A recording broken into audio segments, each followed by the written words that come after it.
Dave Hughes, a 70-year-old man, has sparked a recent poker controversy after winning the WPT $250 ladies event. In this video, we look at what happened and the aftermath of the incident.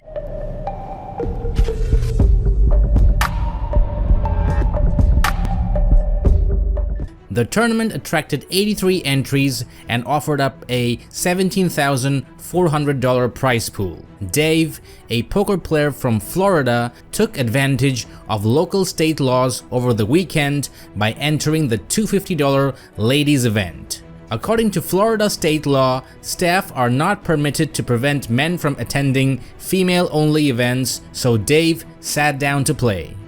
To say his presence in the tournament caused a reaction would be an understatement.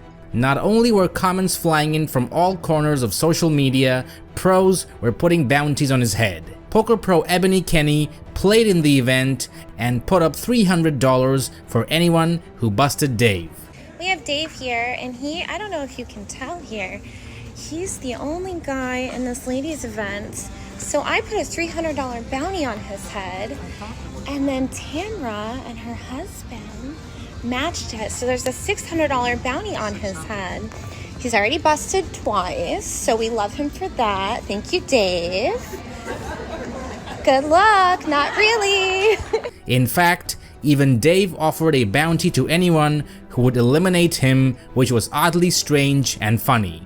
By the time the field reached the money bubble, the bounty on Dave was up to more than $2,100, which was equivalent of third place money. Things apparently took a turn when Dave was heads up against Diana Ciabetan. With a 6-1 chip advantage at the start of the heads up encounter, Dave allegedly requested for the $100 back he provided for his bounty. Dave ultimately won the tournament for $5,555 after defeating Diana in a heads-up match. Ironically, the bounties on his head likely helped him win, since if he was dealt any decent cards, the chances of his being called light were significantly higher.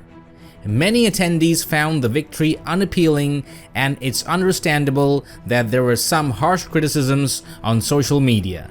Dave responded and said that the women's event was the only competition available for him to compete in.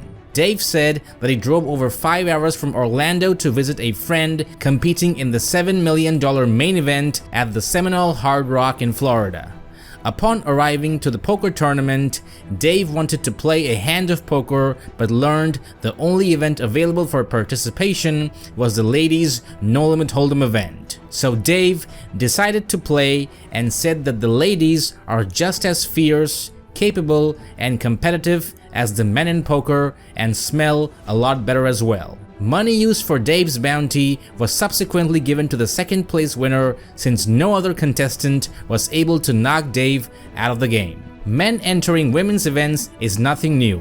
It's happened multiple times at the WSOP over the last 2 decades. In several states, like as Nevada, at the WSOP, it is illegal to bar men from entering. Former MLB star Jose Canseco made news in 2007 when he and 5 other men wanted to be permitted to participate in a women's tournament at the Commerce Casino in LA. At the Borgata in Atlantic City in 2009, Abraham Karakti won a $300 buy-in ladies event. During the 2011 WSOP Ladies Championship, Sean Deeb made headlines by dressing as a woman and promising to donate his winnings to charity. However, in 2013, the WSOP made the event $10,000 to enter, with a $9,000 discount for women to make the tournament unprofitable for men to consider playing. Because it was legal, any man who wanted to enter had to pay the full $10,000. Despite the 10x buy-in, Tony Roberto played in the event in 2017 after losing a challenge. As word of this issue spread among poker players, many well-known players expressed their opinion. Poker Hall of Famer Linda Johnson, known as the First Lady of Poker, warned that the bounty could have a Streisand effect and encourage more men to play. While most of the poker community felt that Dave should not have played in the event, a small minority of players take issue with women's only tournaments and feel that the events should be open to everyone regardless of gender. Vanessa Cade suggested some workarounds for this problem, like men can enter but only get a single chip, or to make the women's event an invite-only event. According to many, the point of ladies-only events is to create a safe and comfortable space for women. Walking into a poker room full of men can be intimidating to most women, especially new players. Let us know in the comments on what you think.